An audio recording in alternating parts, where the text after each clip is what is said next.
Oremos. Padre nuestro que está en el cielo, Señor, santo, santo, santo sea su bendito nombre. Estamos aquí, Señor, nuevamente agradeciéndole su inmenso amor, su inmensa misericordia, Señor, para con nosotros, que nos tiene aquí nuevamente en este su sábado santo, Señor, dándole gracias por eso, y le rogamos y le imploramos que ahora que vamos a hacer esta escuela sabática, Señor, pueda ser de bendición para cada una de nuestras vidas y para aquellas personas, Señor, que también verán ese vídeo cuando esté subido. Quédese con nosotros, Señor, y denos las fuerzas que necesitamos para seguir adelante en estos tiempos, Señor, que cada día se hacen más difíciles. Todo esto se lo rogamos en el bendito nombre de su Hijo amado, Cristo Jesús, con el perdón de nuestros pecados. Amén. Amén. Feliz Santo Sábado, hermanos. Esta ya sería nuestra penúltima lección de este trimestre y de este año. De estas lecciones sobre Esdras y Nehemías. Esta lección más o menos no será la excepción de las anteriores, ¿no? Siempre se viene tocando este tema y se viene dando bastantes cosas repetitivas, pero bueno, vamos a intentar sacarle provecho, también con algunas citas de Elena White que he cogido para poder aplicarlo, ¿no? Un poco más, que sea un poco más interesante de lo que aquí nos dice. El versículo la lección se llama ¿Cómo enfrentar las malas decisiones? Y es que más de alguna vez en nuestras vidas hemos tenido que hacer eso, ¿no? Generalmente, ojalá que no fuese siempre que tomáramos malas decisiones, pero generalmente como humanos que somos y la tendencia al pecado que llevamos, pues nos hace tomar malas decisiones, tomar los malos caminos, y al final, claro, Dios utiliza siempre todo eso para bien nuestro, pero como hemos dicho ya anteriormente, las consecuencias de esas malas decisiones nosotros tenemos que afrontarlas, porque esas no cambian. Dios nos perdona, Dios nos dice borrón y cuenta nueva, pero las consecuencias las tenemos que traer detrás y tenemos que aprender a lidiar con ellas, y más o menos es lo que en esta lección trata, ¿no? Sobre Esdras y Nehemías, cómo tuvieron que afrontar esas situaciones que tenían con el pueblo de Dios, que venían de un cautiverio, que traían muchas cosas de los pueblos paganos, aparte de lo que, bueno, más o menos de lo que está hablando aquí en esta lección, es sobre los matrimonios mixtos, ¿no? Cómo en ese tiempo, Esdras y Nehemías tuvieron que lidiar eso, ¿no? Que el pueblo de Dios, el pueblo que donde tenía que llegar el Mesías, pues se había mezclado con las naciones paganas, y todo eso había resultado para mal del pueblo. Nos dice el versículo, y dije, Dios mío, confuso y avergonzado estoy para levantar, oh Dios mío, mi rostro a ti, porque nuestras iniquidades se han multiplicado sobre nuestra cabeza y nuestros delitos han crecido hasta el cielo. Esto está en Esdras 9:6. Aquí vemos a uno de los líderes que tuvo que afrontar todo esto y que fue un reparador que hizo una reforma, poniéndose él también en el pecado del pueblo.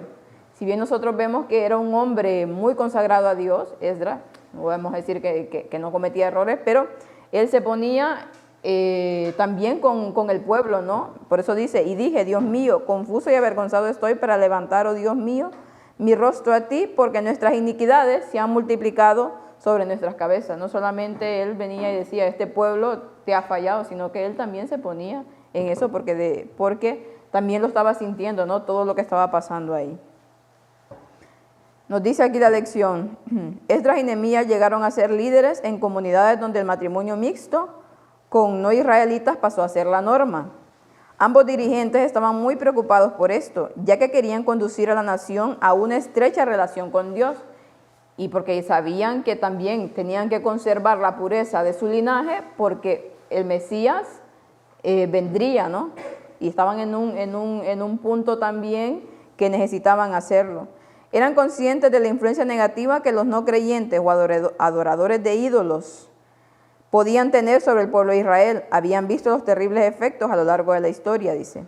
Las religiones cananeas se extendieron por todo Israel hasta que Baal y Asera, dice, eran adorados en cada lugar alto. Además, la influencia de los cónyuges paganos tenían sobre las familias que tenían sobre las familias israelitas era perjudicial.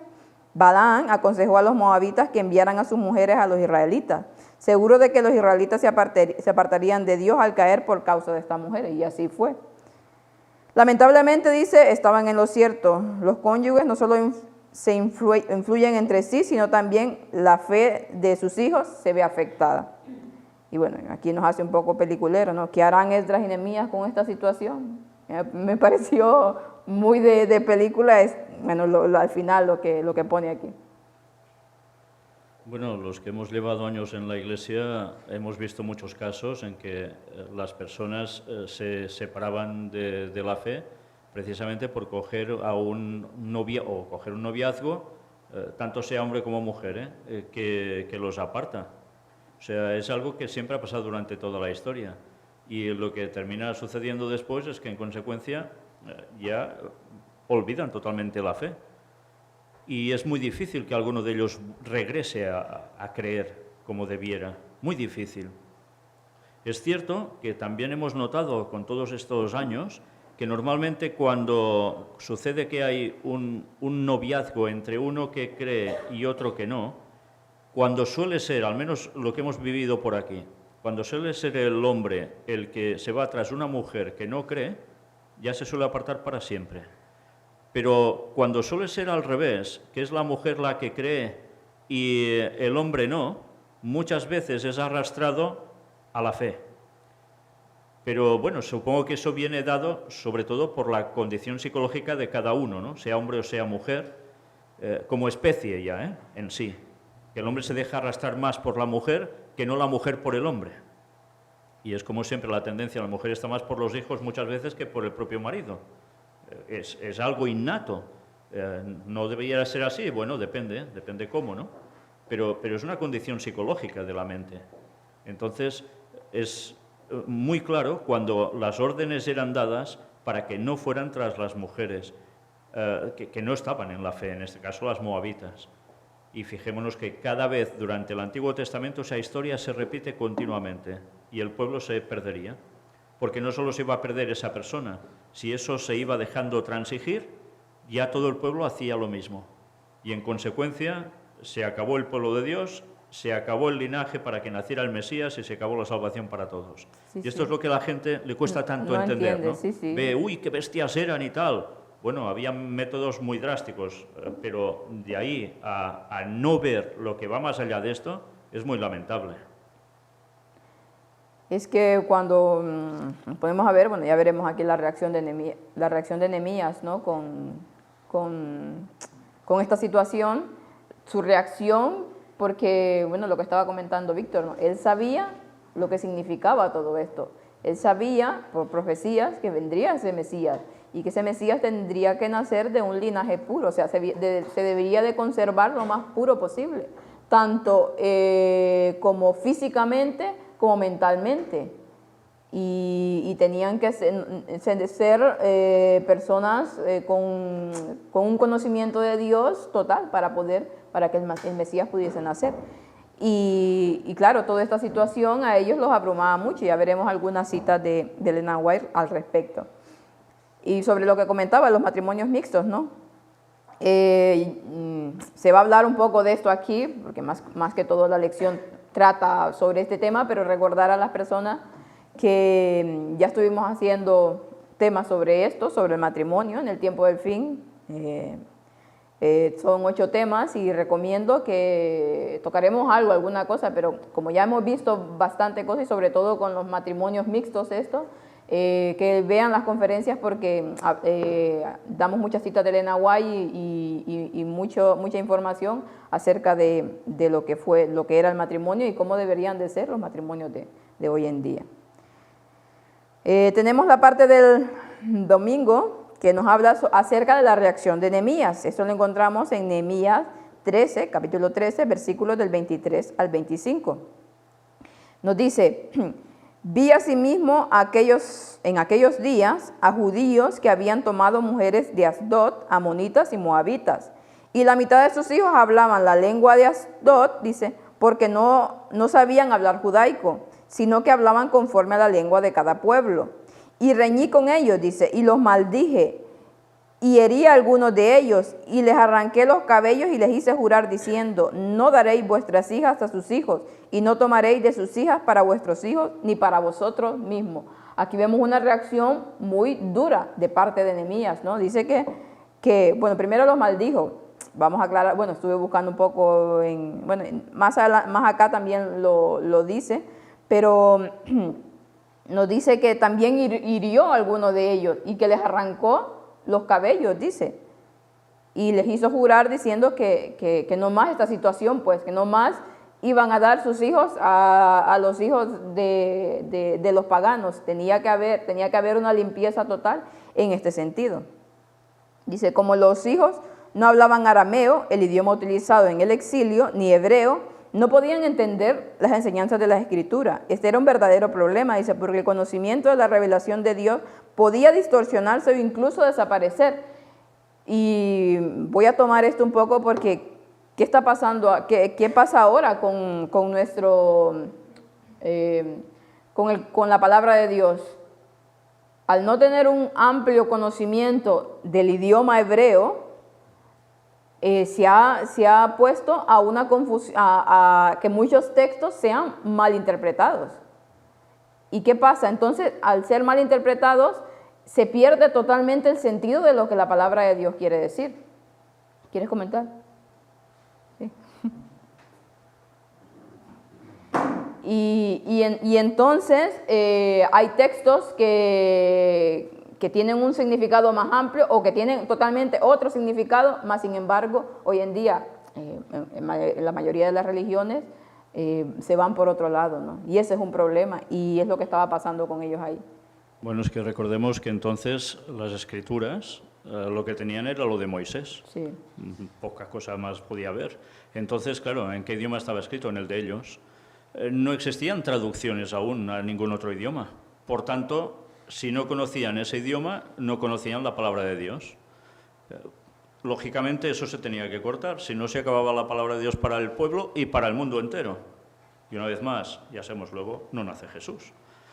Entonces ahora también podemos aplicar esto, pero con un poco de cuidado, sí, porque sí, claro, sí. ya al oír el comentario que tú dices, muchas personas seguramente ya pueden llegar a pensar, pues nada, en plan mesiánicos, sí, sí. hemos de saber hebreo, hablar en hebreo y todo el rato así.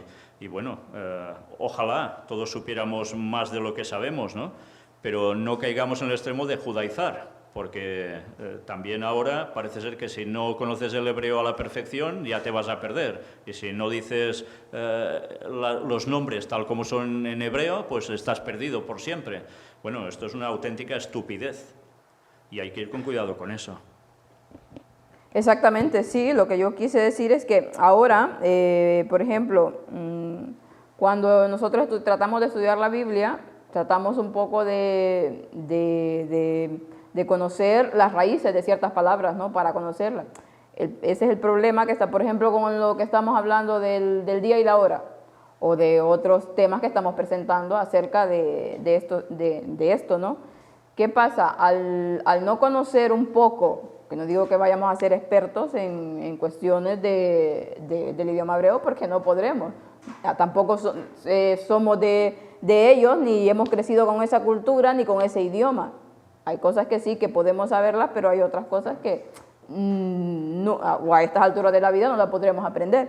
Pero sí que un poco aplicarlo a eso, ¿no? Que en este sentido pasaba eso, era más grave por lo que significaba, por lo que está comentando él, pero que ahora también pasa, ¿no? En ciertas cosas, con el tema del sábado. Gracias a Dios que tenemos tantas traducciones, que la Biblia está traducida a tantos idiomas y tenemos más facilidad de lo que había en ese momento. Pero más sin embargo, el conocimiento un poco del idioma hebreo nos viene bien ahora por todo este tipo de cosas, ¿no? Y porque las traducciones antiguas también se están perdiendo. ¿Querías comentar tú? Gracias a Dios tenemos libros como la Strong, por ejemplo, ¿no? Sí. Que te permite profundizar en textos que de otra forma a nuestro nivel cultural sería imposible, ¿no? Y eso te da la ventaja o la posibilidad de, si te llama la atención un versículo, pues poder profundizar en ese versículo. Claro, aplicarlo a toda la Biblia necesitaríamos 2 vidas, ¿no? Seguramente, pero si son pocos versículos que en ese momento estás preparando un tema, realmente es una bendición. Sí, sí, te ayuda un montón. ¿No? Y por el otro lado, ya, como dice Víctor, ya va los otros que ya si no es nada en hebreo ya no sirve. O sea, si no vas con el tema judío totalmente de cabeza, ya es que te estás perdiendo y no es así. Todo en su justo equilibrio. Nos sigue diciendo aquí, los escribas y los sacerdotes exponían la Torá principalmente en arameo para aclararle la predicación al pueblo. Sin embargo, dado que las madres eran oriundas de Amón, Asdod y Moab, y generalmente eran las que mayormente cuidaban a los niños, no es de extrañar que los niños tampoco hablaran el idioma de los padres. Claro, era un problema muy serio, porque cuando, por ejemplo, uno se va a otro país y no entiende ni idea del idioma, quedas como, claro, ¿qué vas a entender? Absolutamente nada. ¿Qué pasaba con estos niños? Entendían lo que les explicaba las madres, y si las madres eran paganas, ¿qué le podían transmitir? Hay algo que no debemos olvidar, ahora quizás es porque, sobre todo nosotros, estamos en un contexto muy distinto histórico, y aquí en esta parte, en Cataluña, porque en otras partes, y depende de los lugares también de Cataluña, las cosas son distintas. Fijaos que cuando una madre, por ejemplo, aquí es sumamente católica, pues ¿qué va a tener? Que si la Virgencita, que si la velita y todas esas cosas. Entonces, en esa época en que verdaderamente se fusionaba totalmente la vida con la creencia, el paganismo era absoluto. Y imaginaos la de estatuillas que deberían tener, la de cosas que harían de rituales que en verdad eran satánicos, y cómo eso no se lo iban a tragar los niños ya desde cuna. Claro. Entonces, ¿cómo les podías cambiar después su panorama?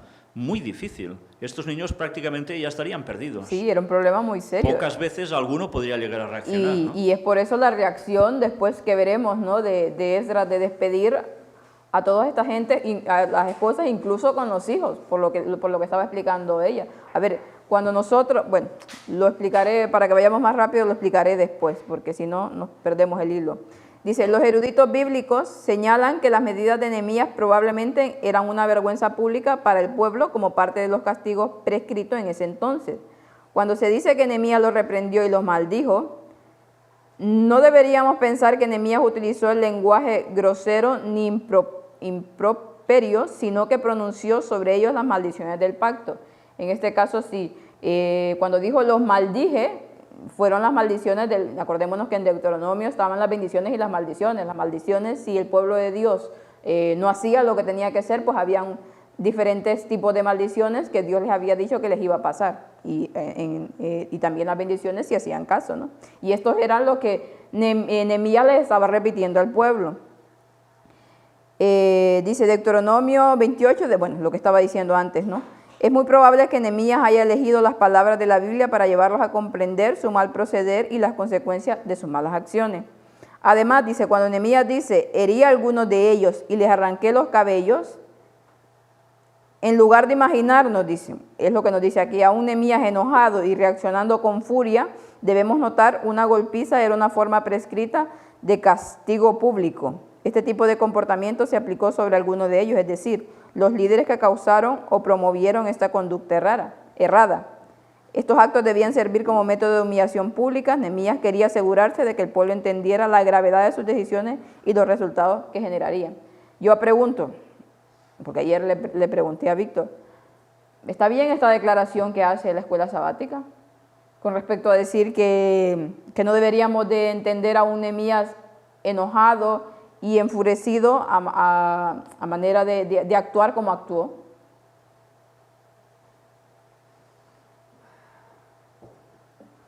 Hay una cosa que se llama la ira divina, ¿no? Digamos, o sea, el tener un celo, ¿no? Un celo fuerte por las cosas de Dios, y más cuando ves que la salvación de tantas personas estaban en ese momento en juego, ¿no? De todo un pueblo, ¿no? Con lo cual, en su justa medida, pues por supuesto que hay momentos en que puede salir este tipo de comportamiento y es deseable además, ¿no? Los humanos, por desgracia, estamos ya tan apartados de las verdades divinas que a veces necesitamos un coscorrón, ¿no? Para poder volver a nuestros cabales, ¿no?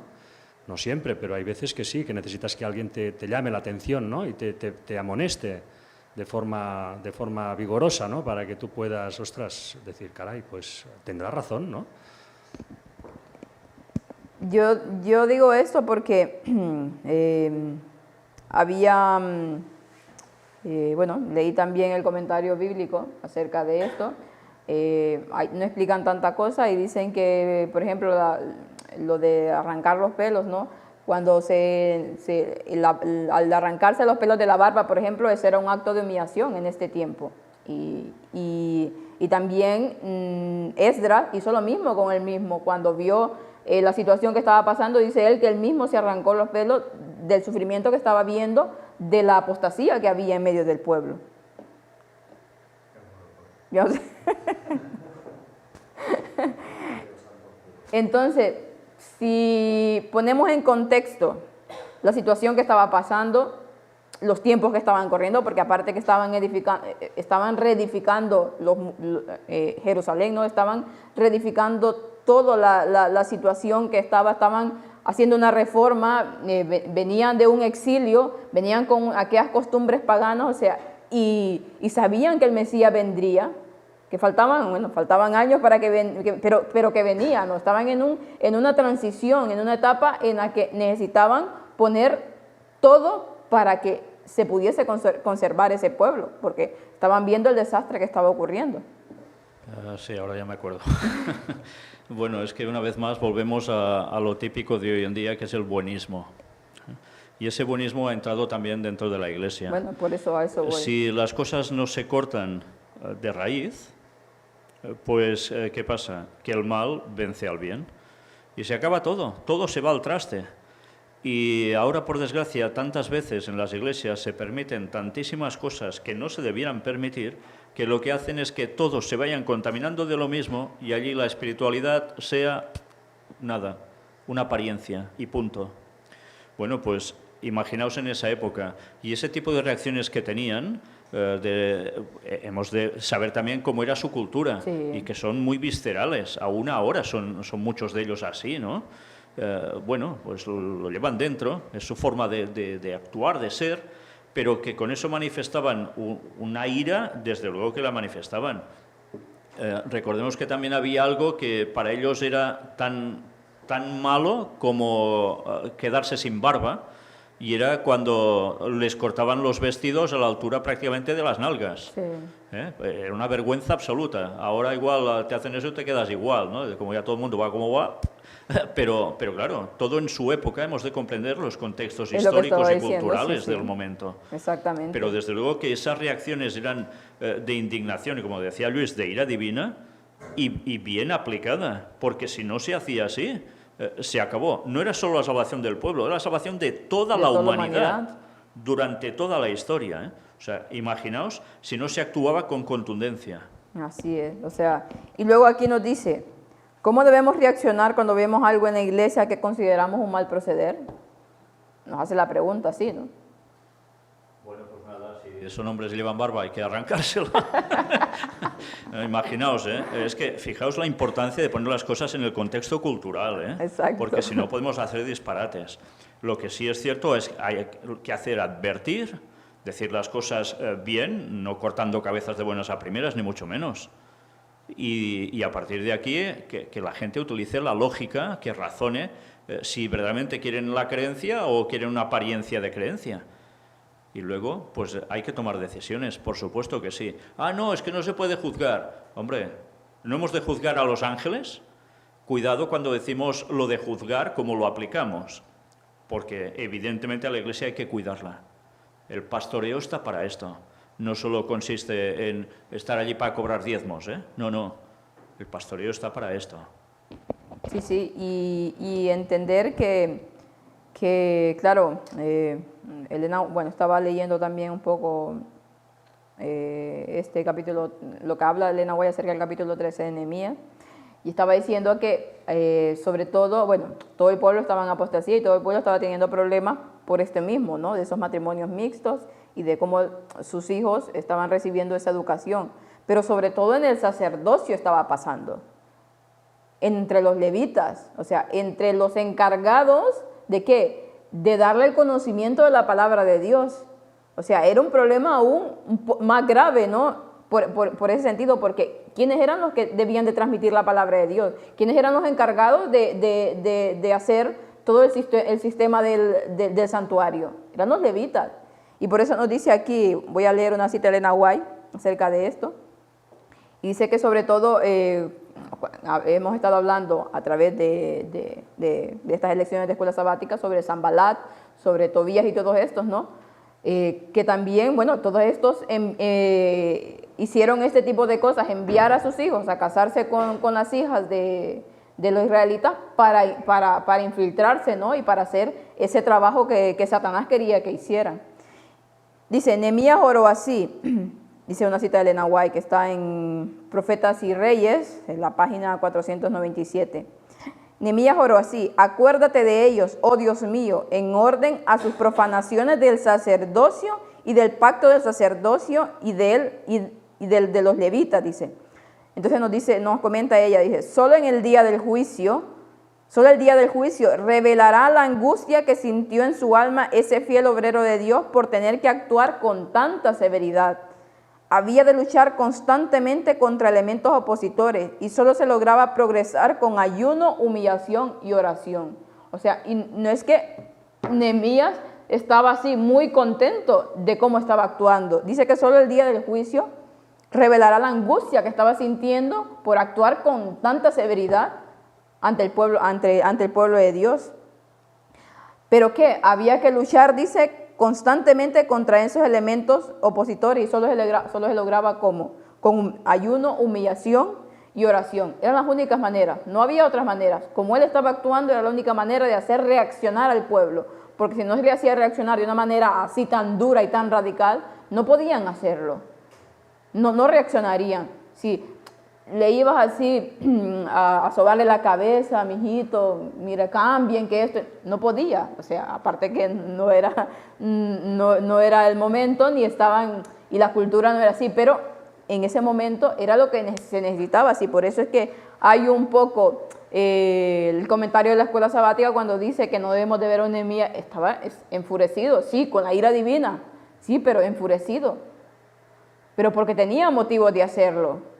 Porque lo ameritaba el caso, y porque hay que matizar aquí en la lección eso, de que del contexto de lo que estaba pasando, su cultura y todo lo que en ese momento se tomaba como algo serio o como una humillación o como algo que realmente valía la pena hacerlo. Y es lo que halló a faltar. También hay otra cita que, bueno, la leeré después. Vamos a pasar, esto es la parte del domingo, a la parte del lunes, acerca de la reprensión de Nehemías. ¿Qué pasó? O sea, ¿cuál fue su otra reacción acerca de todo esto? Esto nos está en Nehemías 13, del 26 al 27. Nos dice, ¿no pecó por esto Salomón, rey de Israel? Bien que en muchas naciones no hubo rey como él, dice, que era amado de su Dios y Dios lo había puesto por rey sobre todo Israel. Aún a él le hicieron pecar las mujeres extranjeras. Y obedeceremos a vosotros para cometer todo este mal tan grande de prevaricar contra nuestro Dios tomando mujeres extranjeras. O sea, le estaba llevando a que reaccionaran también, no le estaba explicando a lo que había pasado con Salomón. No había sido Salomón el rey de Israel, le dice, y no había, bien dice que en muchas naciones no hubo otro rey como él, con aquella capacidad que tenía. Dios le dio sabiduría a Salomón. Acordémonos cómo Salomón se lo pidió, ¿no? ¿Y qué fue lo que Dios le concedió? Esa sabiduría, que era un hombre sabio totalmente. Y era amado de Dios, era hijo de David, que vemos lo que fue David para Dios también. Y Dios lo había puesto sobre rey en todo Israel. Pero ¿qué pasó? Que aún él, con toda y esa sabiduría que tenía, lo hizo pecar. ¿Quién? Las mujeres extranjeras. Y entonces, y ellos no les iba a pasar lo mismo. Ellos que no tenían esa sabiduría que tenía Salomón. Si a Salomón lo hicieron caer, ¿cómo no lo podían hacer caer a ellos mismos? Entonces lo estaba llevando a que pensaran un poco en lo que estaba pasando, ¿no? Las decisiones que tomó Salomón, dice, lo llevaron a pecar más profundamente.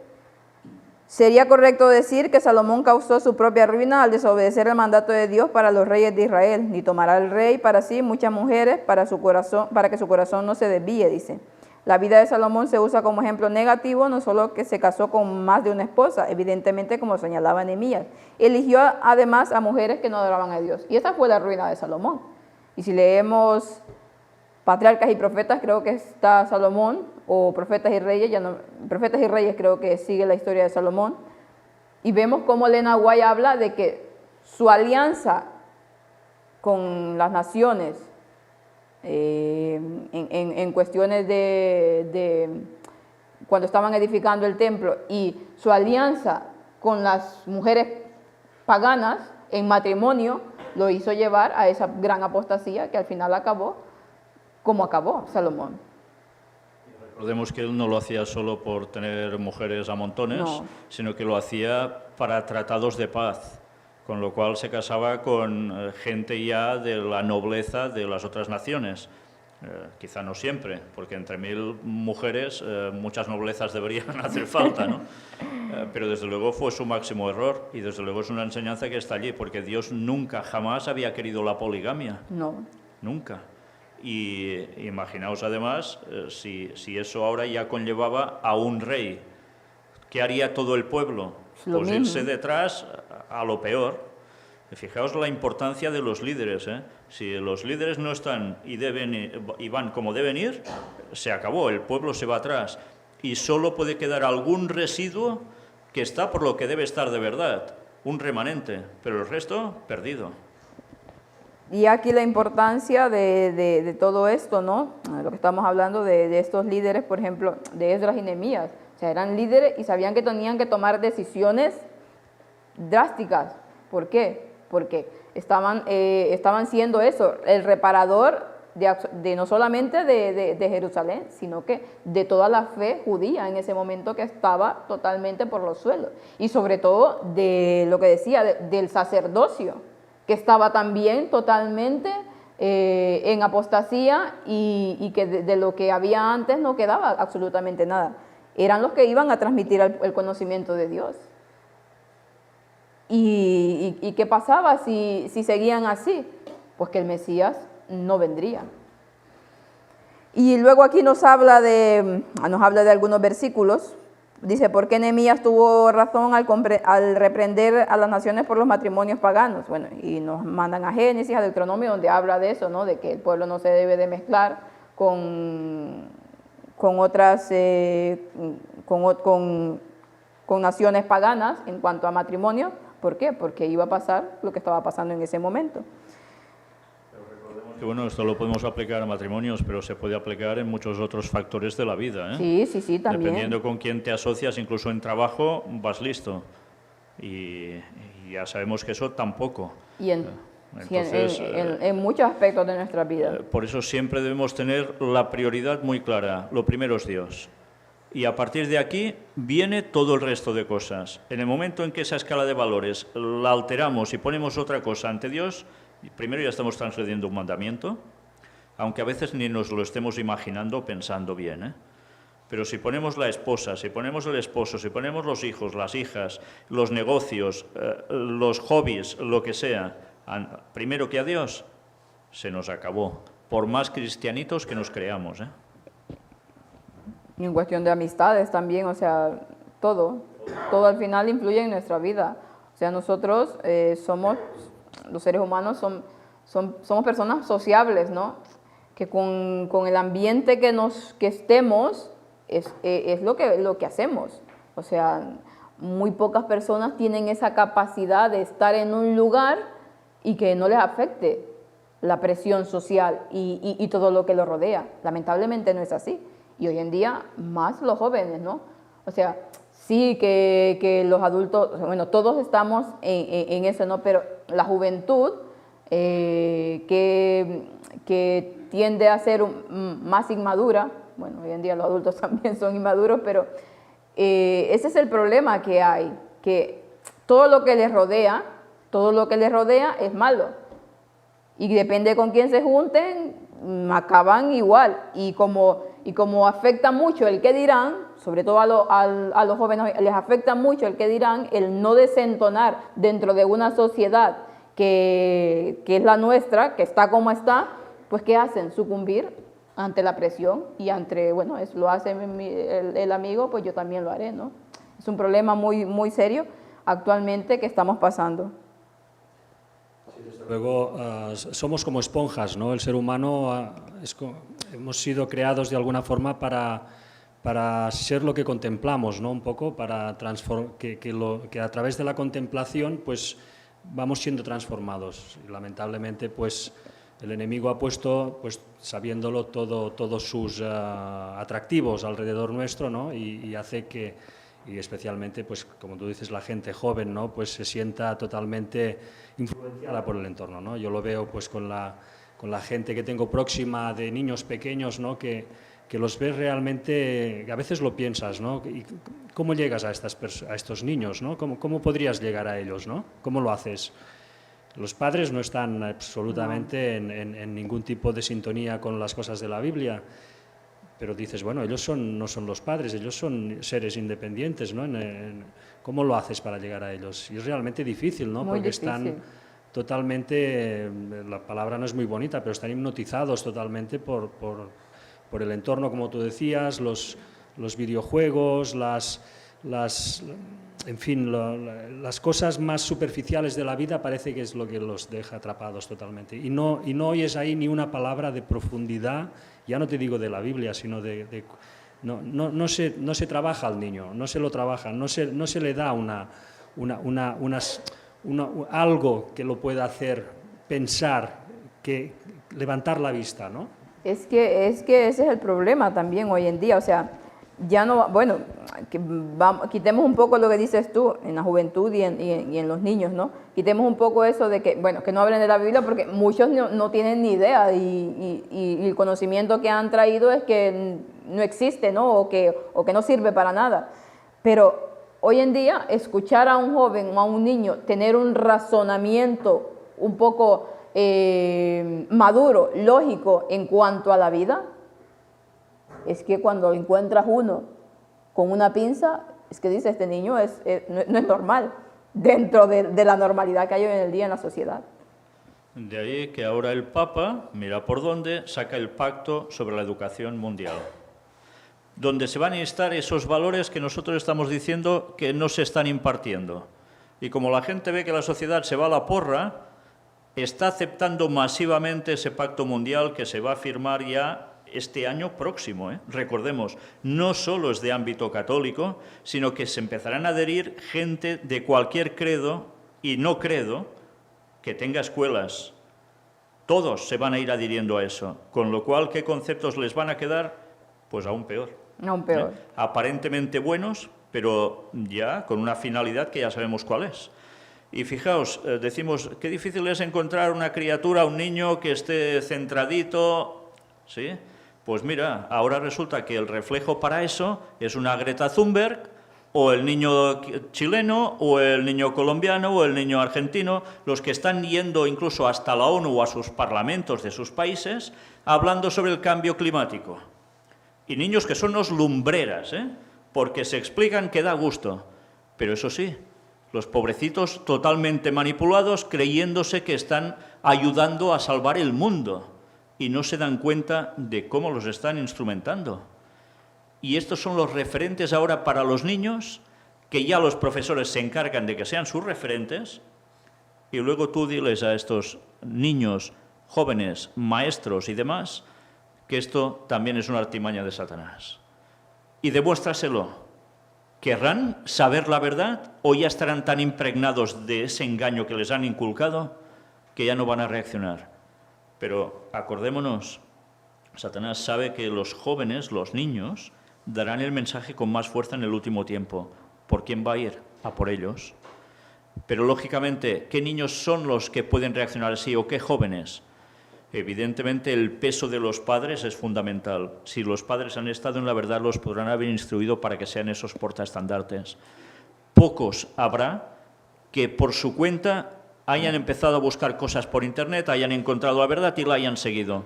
Gracias a Dios los hay, y lo hemos comprobado de sobras, los hay. ¿Cuántos no hay que nos escriben y se ponen en contacto con nosotros diciéndonos esto? Pues es impresionante, porque eso ya está sucediendo.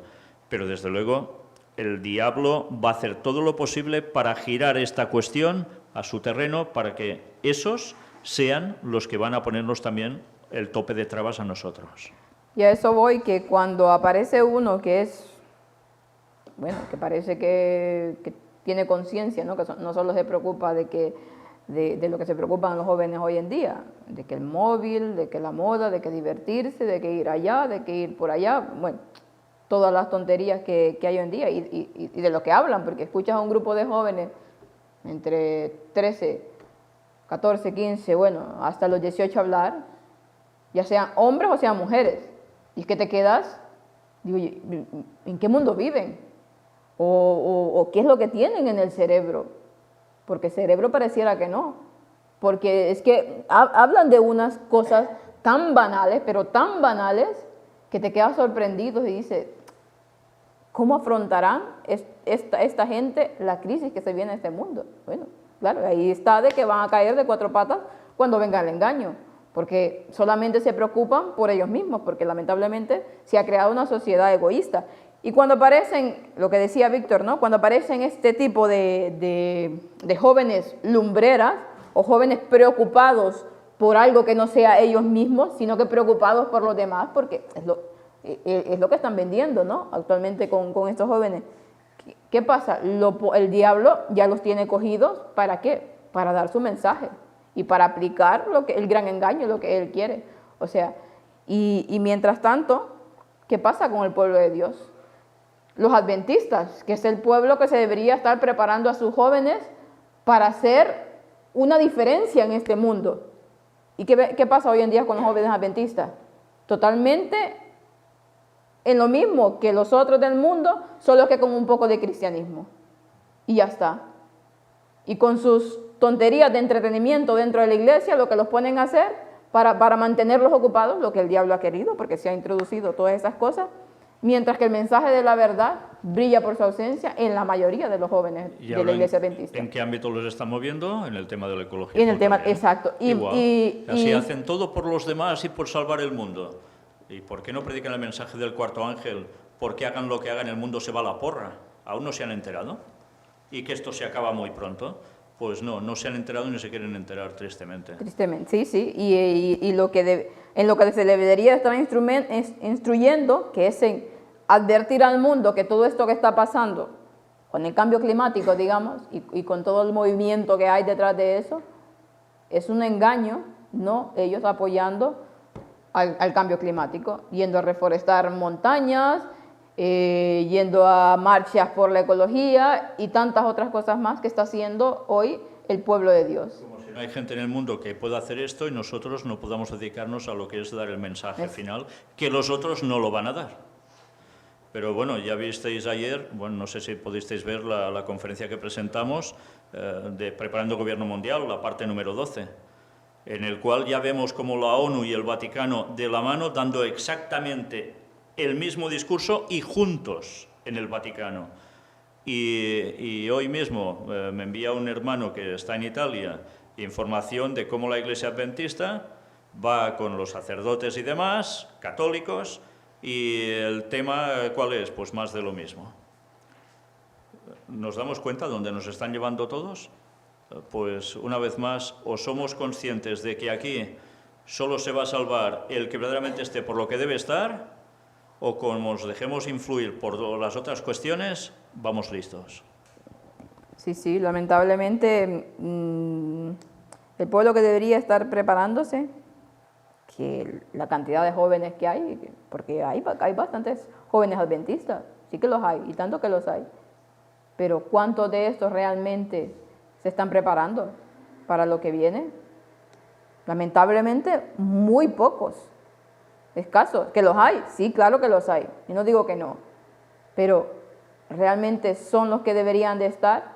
No, porque es una cantidad mínima, y en vez de de estar ellos dando este mensaje, muchos de hecho se oponen a este mensaje, porque he visto algunos comentarios que hacen en redes sociales algunos de los jóvenes adventistas contra los que se hablan, bueno, cuando vas hablando un poco de los planes del Papa y de que todo esto del cambio climático, o sea, se oponen directamente y dice que es que unos conspiranoicos, que todo le hallan el mal, y lamentablemente se les está preparando para ir en contra de lo que es el mensaje de verdadero. Eso es lo que se está haciendo en la iglesia adventista. Bueno, siguiendo con esta parte de la lección. Bueno, aquí luego nos termina diciendo que el mandato de no contraer matrimonios mixtos no se refería al nacionalismo, sino a la idolatría.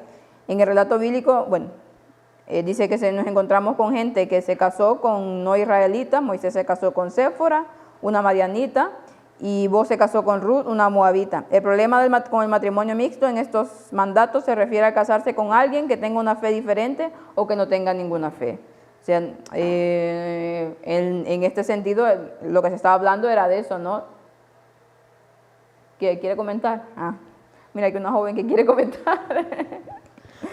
Feliz Santo Sábado. Bueno, hablando acerca del tema que acaban de tocar, yo estudié en un instituto adventista y pues resulta que nosotros a la comunidad solo íbamos una vez al año a repartir alguna cierta revista, y eso fue en los últimos 2 años. De ahí teníamos toda una semana ecológica que nos promovían y que teníamos que hacer dibujos del ambiente, reforestar o cosas así del tema este.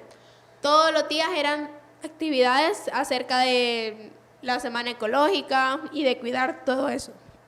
Eso era lo que quería comentar. Pues aquí Andrea, que es mi hermana, que estudió en un colegio adventista desde muy pequeña, toda la primaria y la secundaria lo hizo ahí, no me deja mentir de lo que se les está enseñando. En las mismas escuelas se está enseñando eso, escuelas adventistas. Lamentablemente, o sea, la educación que se está dando en las escuelas adventistas es totalmente a favor de lo que está pregonando el papado. Y la gente, y bueno, qué bueno que ella dio el comentario porque ha estudiado ahí y es joven. Y es un testimonio para que no decir que nosotros realmente estamos mintiendo, sino que es así, tal cual lo estamos diciendo. También quería comentar que siempre se hacían semanas de oración, pero eran 2 veces al año o 3. Y nunca se hablaba de algo en concreto, sino que siempre nos contaban historias de que teníamos que luchar por la vida y cosas así, pero nunca nadie llegaba. Por ejemplo, los niños eran los que se bautizaban, pero los jóvenes ninguno. Y es más, algunos hasta los querían forzar a bautizarse, pero ellos no querían porque no les llegaba el mensaje que daban. Eso era lo que quería comentar. Pues otro testimonio más. Bueno, yo a veces las cosas que comentaba de los jóvenes y de la escuela lo hacía porque ella me contaba, o mi madre me contaba las cosas que hacían en esta escuela, y que bueno, que no soy yo la que lo está diciendo, sino que es una joven que ha estado dentro de la iglesia y que ha estado dentro de una escuela adventista, lo que realmente se está haciendo y lo que realmente se está enseñando, cómo se está instruyendo a los jóvenes adventistas. Lamentablemente es lo que está pasando. Y a no hablar de los clubes, ¿no? Porque es la otra parte de enseñanza que hay para los jóvenes adventistas, pero que totalmente deja mucho que desear.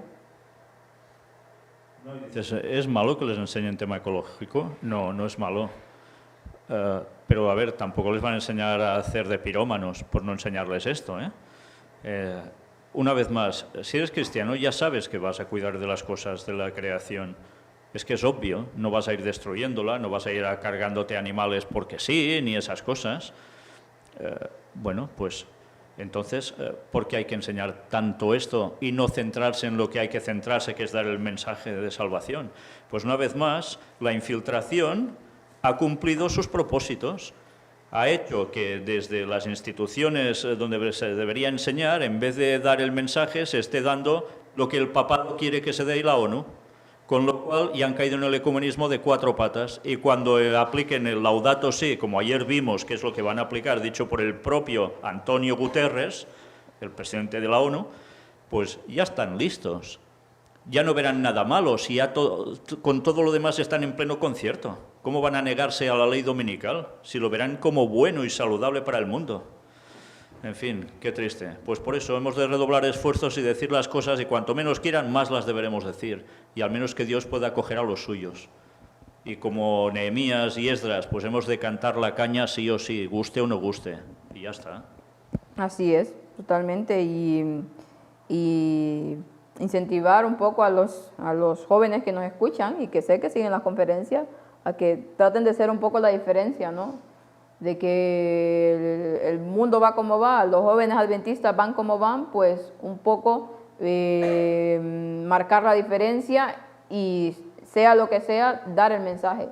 No importa las consecuencias que traigamos atrás, no importa la oposición, o sea, la juventud es al final la que dará el último pregón, ya lo dice la palabra de Dios. Y necesitamos de esos jóvenes que no tengan miedo a hablar y que no se callen y que la verdad la digan, sea como sea y cueste lo que cueste. Para mí personalmente no hay nada más impactante que ver a un niño contando las verdades eternas y la verdad presente, ¿no? Es algo realmente impactante, ¿no? Para un adulto. Y a los padres, los que son padres y que tienen hijos pequeños aún o que tienen hijos jóvenes, pues no cesar, no descansar de orar por ellos y de tratar de instruirlos y dejarles la mejor enseñanza para que ellos a su vez puedan transmitir este mensaje a otros. Claro, es que lo que ha dicho Luis es sumamente importante. Lo más impactante es ver a un niño predicando la palabra de Dios. Satanás lo sabe. ¿Y qué hace? Que lo más impactante sea un niño hablando de la emergencia climática. Sí, sí. Porque tocan fibras. Nadie o pocos se van a plantear si eso es manipulación de las criaturas o no. No, dan un mensaje y mira qué bien. Bueno, pues nosotros hemos de intentar hacer todo lo posible para preparar a estos niños en la verdad, a los niños y a los jóvenes. ¿Y por qué serán ellos los que darán el mensaje final? Pues porque son los que tienen esa energía, esa vitalidad, que cuando uno se va haciendo mayor muchas veces se va perdiendo, lógicamente. Y además, ¿quiénes son los primeros que van a atravesar problemas por lo que creen? Pues los adultos. Seremos llamados a tribunales, no olvidemos eso, por nuestras creencias. Entonces, en un principio, los que estarán más libres serán ellos. Pues debemos hacer todo lo posible para hacer esto bien. Pero cuidado, porque ya veis también cuando vemos, no sé si a veces os han llegado vídeos de niños que evangelizan yendo en un autobús, donde sea, y ¿de qué modo evangelizan?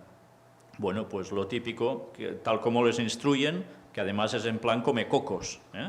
O sea, los manipulan también de un modo tremendo para que prediquen, no porque les sale de dentro, sino porque ya es prácticamente algo que deben hacer sí o sí. Y los programan para ir diciendo lo típico, que Jesús te ama, que cuidado, que no sé qué. Esto es penoso también. O sea, Satanás está cogiendo a los niños por un extremo o por el otro. Y nosotros debemos centrarlos. Y eso es lo más complicado. O nos entregamos también nosotros como adultos para darles el mensaje que toca a los niños, para que ellos lo transmitan, o los vamos a convertir en siervos de Satanás. Así es. Y como dice Luis, no hay nada más gratificante que ver a un niño exponer la palabra de Dios, la verdad presente, o a un joven, o sea, acapara la atención y mucho, y acapara la atención sobre todo de otros jóvenes también. Entonces, la verdad es que hay un trabajo muy arduo que hacer con el pueblo de Dios, sobre todo con los jóvenes adventistas. Aquí hay una cita de esta parte de Elena White, que la voy a leer, que nos dice: en un estudio de las causas que condujeron al cautiverio babilónico, Esdras había aprendido que la apostasía de Israel se debía a gran parte gran parte al hecho de que se había enredado con las naciones paganas, bueno, lo que estábamos comentando, ¿no? Él había visto que si hubiesen obedecido la orden que Dios les diera de mantenerse separados de las naciones circundantes, se habrían ahorrado muchas experiencias tristes y humillantes, de manera que cuando supo que a pesar de las lecciones del pasado, hombres eminentes se habían atrevido a transgredir las leyes dadas para salvaguardarlo de la apostasía, su corazón se conmovió, dice. Pensó en la bondad manifestada por Dios al dar a su pueblo otra oportunidad de establecerse en su tierra natal y quedó abrumado de justa indignación y de pesar por la ingratitud que revelaban. Nuevamente, lo que pasaba siempre, ¿no? Dios les daba oportunidades tras oportunidades y ¿qué hacía el pueblo? Pues al principio lo tomaban y luego otra vez se olvidaban de él y así sucesivamente. Vamos a pasar a la parte del miércoles donde habla que Esdras actúa. Bueno, aquí nos dice acerca de Esdras 10 y cómo, no lo voy a leer todo porque si no se nos va a ir mucho el tiempo, sino que vamos a ir, bueno, lo que dice aquí al final, dice, junto, dice, toda la asamblea decidió despedir a las esposas extranjeras. Curiosamente, incluso los que estaban casados con ellas estuvieron de acuerdo con el plan, dice, a excepción de los 4 hombres mencionados por nombre en Esdras 10:15. Los judíos prometieron despedir a sus esposas y demoraron 3 meses para llevar a cabo el plan, dice. Finalmente, 113 hombres judíos despidieron a su esposa. Curiosamente, dice el último versículo, expresa que algunos de estos matrimonios mixtos ya tenían hijos. Despachar a las madres de familia con hijos no nos parece racional ni correcto. Sin embargo, debemos recordar que este era un momento único en el que Dios estaba empezando de nuevo una nación judía. Y en cierto sentido ellos, con él, seguir el plan de Dios, seguir plenamente a Dios, requería medidas radicales. Bueno, lo que estaba pasando aquí, Esdras empezó a hablar al pueblo y decir que tenían que deshacerse, no deshacerse de matarlas, sino que despachar a las mujeres paganas con las que tenían, incluso con sus propios hijos. Y aquí voy a lo que decía Víctor al principio, ¿no? Que él comentaba, de que qué pasaba con estos niños. O sea, porque una persona que hoy escucha esto, decir, pero qué bestia, ¿no? Que era Dios al pedir que abandonaran a sus hijos, que hoy en día se escucha fatal. Pero bueno, como lo dice aquí y como lo estábamos diciendo al principio, estos niños, ¿por quién eran instruidos? En esa época, en ese tiempo, ¿quiénes eran que instruían a sus hijos? Las madres. Las madres eran las que estaban ahí todo el tiempo con sus hijos, eran las que los instruían, eran las que les transmitían los valores, les transmitían el conocimiento de Dios o del diablo, porque en este caso las mujeres paganas lo que tenían es ídolos y las cosas totalmente erradas, ¿no? Entonces, ¿qué pasaba con estos niños? Y aparte de que no conocían la lengua hebrea, sino que conocían el idioma materno o el idioma que les habían enseñado, ¿qué estaba pasando? Entonces, estos niños, o sea, ¿tendrían solución? Lo que decía él. Si ya prácticamente tenían formado absolutamente su personalidad, muchos de ellos, y podrían cambiar después. Y es lo que decía al principio, vamos a ponernos nosotros un poco en el contexto. Nosotros tenemos muchos hábitos erróneos, ¿no? Muchas cosas, muchas tendencias. Conocemos a Dios, le pedimos perdón por todo nuestro pasado, pero no quiere decir que automáticamente haya cosas en nosotros que las vamos a cambiar así. Nos cueste mucho y muchos muy difícil van a cambiar cierto tipo de cosas. Entonces, ¿qué pasaba con estos niños? O sea, el idioma no lo tenían. Tenían totalmente el conocimiento de las madres. Estas madres de parte de Dios no estaban totalmente de parte del enemigo. ¿Qué les iban a enseñar? O sea, ¿había algún futuro para estos niños en el conocimiento de Dios? Muy difícilmente.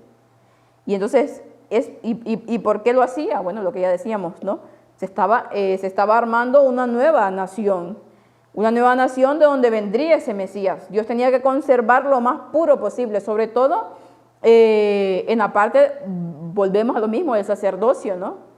Y de los líderes, los que tenían que instruir al pueblo de Dios. O sea, entonces tenía que hacer cortar totalmente con eso para poder conservar esa pureza. Desde luego, y también pensar que, claro, Dios no es como el enemigo que manipula a las personas, ¿no? Dios actúa por amor perfecto, entonces solo puede hacerlo si la persona, si la criatura se acerca de algún modo a Él, ¿no? Ahí es donde hay un encuentro. Entonces, claro, el pueblo de Israel había ocasiones en las que se distanciaba realmente mucho de Dios. Cuando volvía a haber un reavivamiento y Dios podía realmente volver a actuar con toda fuerza en él, se encontraba ya con situaciones creadas muy complicadas, ¿no? Como esta que describe en Nehemías, ¿no? En las cuales pues, ya se habían casado con mujeres extranjeras, habían tenido hijos. Entonces, bueno, Dios ahí actuaba, claro, pero no era Él el que había provocado esa situación, ¿no? Y bueno, también pasaba, ¿no? Cuando Dios mandaba a destruir pueblos paganos, que eliminaba no solamente a los grandes, sino que niños, todos se iban. ¿Pero por qué? Porque es que Dios es omnisapiente, sabía que no tenían solución. Y sabía que debía de conservar a su pueblo limpio, íntegro para la llegada del Mesías. Tenía que tomar estas medidas sí o sí. El mayor acto de amor que Dios hizo en la historia, ¿cuál fue? Enviar a su Hijo unigénito, ¿no? Para que el que creyera en Él no se perdiera y tuviera vida eterna. Eso implicaba la muerte en la cruz. O sea, el acto mayor de la historia de la humanidad es el acto de Cristo en la cruz. Si eso no se subsanaba, el acto mayor de amor de la historia de la humanidad no se hubiera podido dar. O sea que eso es, yo creo que es lo que es la única justificación posible, válida y suficiente para todo lo que pasó en esa época. Y como decía Víctor, ¿no? Es otra historia, es otro tiempo. Cristo ya murió, ya sabemos dónde tenemos que mirar, ya no tiene que nacer un Mesías.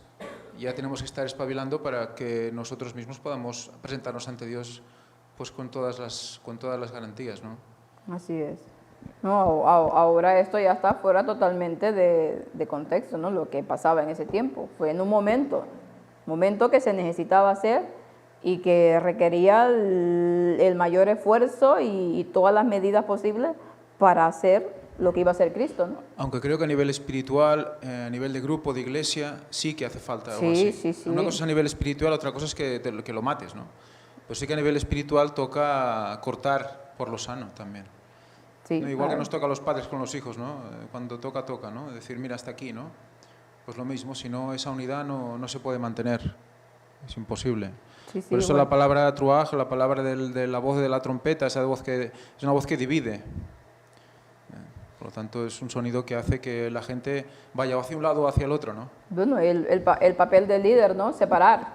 Aquí vemos que ya habla también acerca de eso, de lo que hacía Esdras y Nehemías, por ejemplo. ¿Qué hizo? Separar lo que sirve de lo que no sirve. Y en este caso estábamos hablando del matrimonio, pues había uno que estaba en la ley de Dios, digamos, y había otro que totalmente no estaba. Y para poder conservar ese momento de la venida del Mesías, tenía que cortar y separar. Hacía un tipo lo que hace hoy el tercer Elías, ¿no? El mensaje del cuarto ángel, separar el trigo de la cizaña, limpiar esas joyas. Y entonces, y es lo que hacía Esdras y Nehemías en ese momento, que hacía una separación y una limpieza del pueblo de Dios. Luego ya veremos la cita de Nahuay acerca de Esdras y Nehemías con el tiempo del fin. Bueno, luego nos va diciendo un poco de lo mismo, ¿no? El proceso de la disolución de los matrimonios estos que no eran válidos.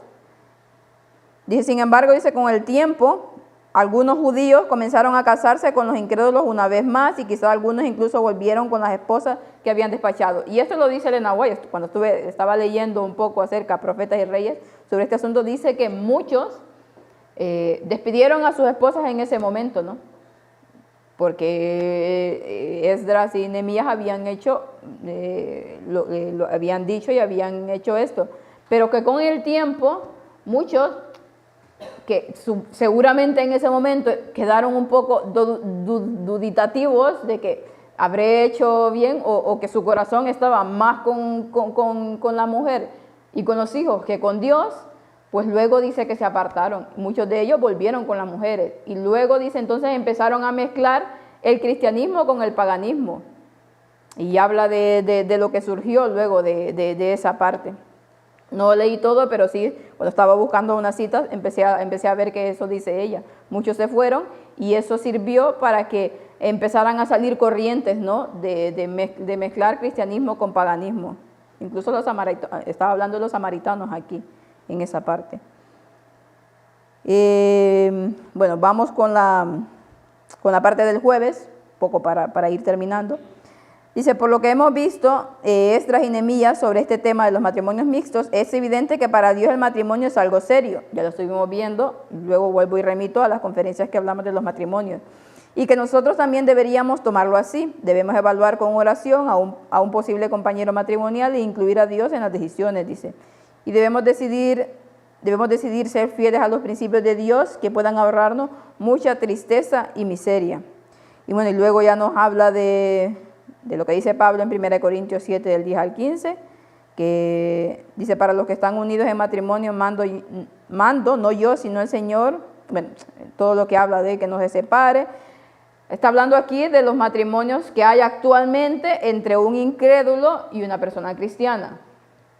Que, bueno, dice, como en la Biblia no tenemos un mandato minucioso en cuanto a qué hacer con los matrimonios interreligiosos, dice, sería muy imprudente y contrario a la intención del texto y sus principios insistir en que separarse del cónyuge no creyente es la actitud correcta y recomendada sobre la base de este relato de Esdras, dice.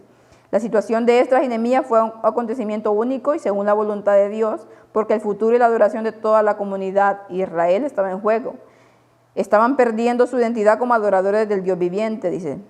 Bueno, luego voy a ir al punto. Dice, por lo tanto, este conocimiento único no debe tomarse como una prescripción para disolver matrimonios y familia cada vez que un creyente esté casado con un incrédulo. Al contrario, dice, el relato demuestra el elevado valor de Dios asigna a la pareja matrimonial unida en un yugo igual o parejo, dice. Satanás se alegra, dice, cuando terminamos casándonos con una persona que no favorece la devoción de Dios, porque sabe que si ambos cónyuges tienen la misma convicción, serán más fuertes en su trabajo misionero para Dios que si solo uno es fiel. O sea, en este caso, por ejemplo, Pablo llama, ¿no?, que al que está casado con un no creyente, porque ha encontrado, bueno, en este caso actualmente ha encontrado el evangelio luego de que está casado, pues no llama que se separe, obviamente que no, que la opción es tratar de que la otra persona, mediante tu ejemplo y que le vayas diciendo las cosas, pues ganarlo para Dios. Y solamente se puede ganar estando ahí. Pero claro, hay momentos en que ya no se puede más.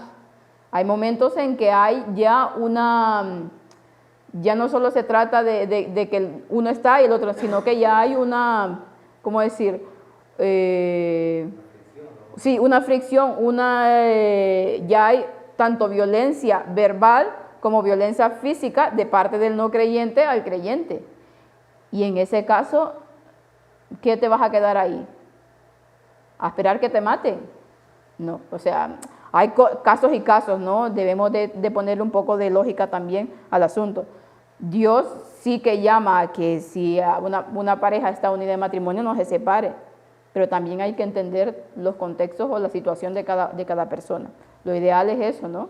Que si tú ves que la persona, bueno, te respeta también tu creencia, pues estés ahí tratando con tu ejemplo, más si hay hijos de por medio, ¿no?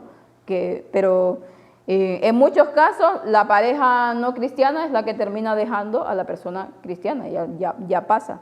pero en otros casos hay una violencia constante de parte de la persona no cristiana hacia la cristiana. Y no solamente hablo de violencia mental, sino que muchas veces ya va la violencia física. Tanto ambas dos no se deben de consentir. Bueno, vamos a leer la cita de Elena White acerca de la obra que hizo de reforma que hizo Nehemías y Esdras. Dice, en la obra de reforma que debe ejecutarse hoy, se necesitan hombres que, como Esdras y Nehemías, no reconocerán paliativos ni excusas para el pecado, ni rehuirán de vindicar el honor de Dios, dice.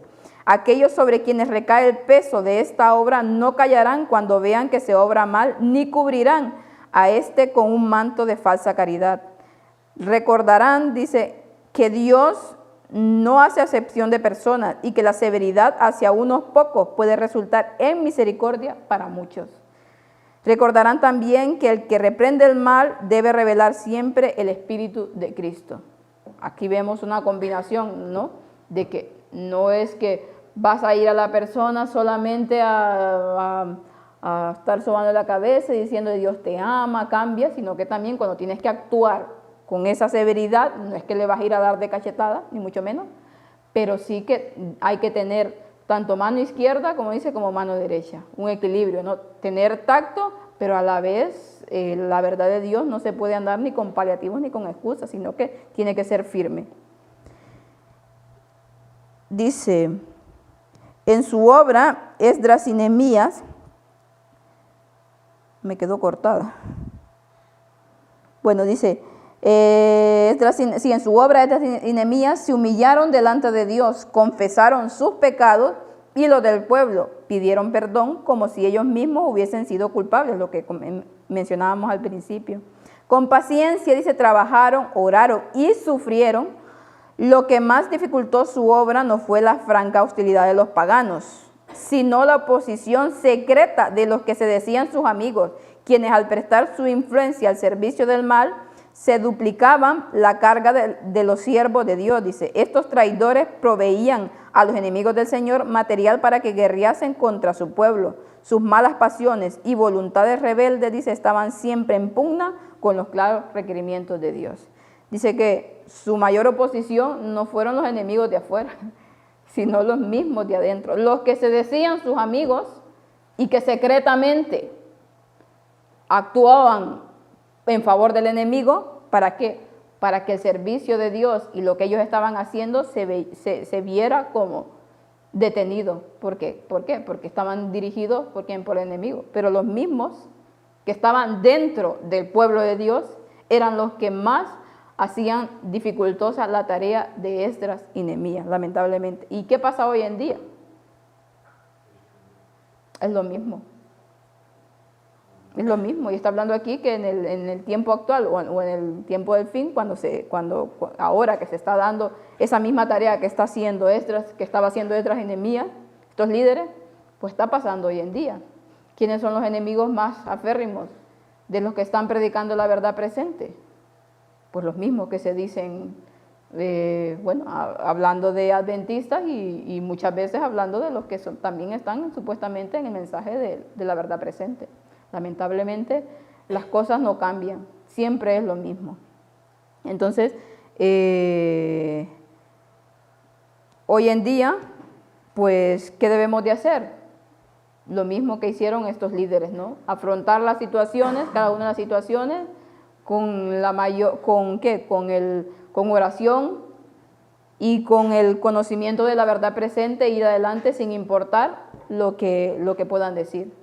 Y vendrán enemigos, opositores, ya los tenemos. Dentro de las filas del mismo pueblo de Dios las tenemos. Pero como Esdras y Nehemías debemos de tener esa fuerza, ¿no?, que tenían ellos, el objetivo era eso, preparar un pueblo, ¿para qué? Para el Mesías. Y hoy en día, ¿qué tiene que hacer el mensaje del tiempo del fin? Preparar un pueblo para la segunda venida. Y es lo que el mensaje del cuarto ángel está haciendo actualmente.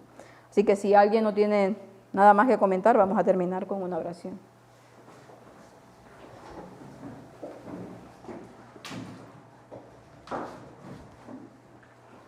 Oremos.